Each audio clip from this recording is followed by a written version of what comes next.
За хай. Өнөөдөр бүтэнсээ өдөр. Одоо манай дүүртэй хоёулахнаа гэртээ байгаа байхгүй юу? Тэр нэг санаа төрсөн.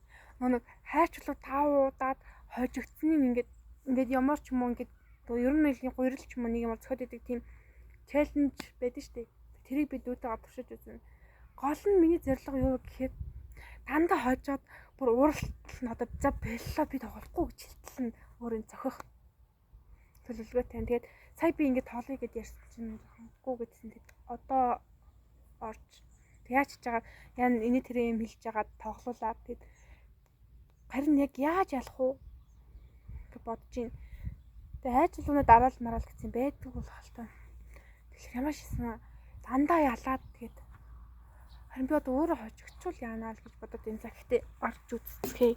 Зорилго нь гол нь өөрийн дандаа зохих. За хайж бэж л ба. Түрүүлж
Талаар бодож чамд би хол болгонд хотод чил намайг эргээд тордож чимээгүй хоёр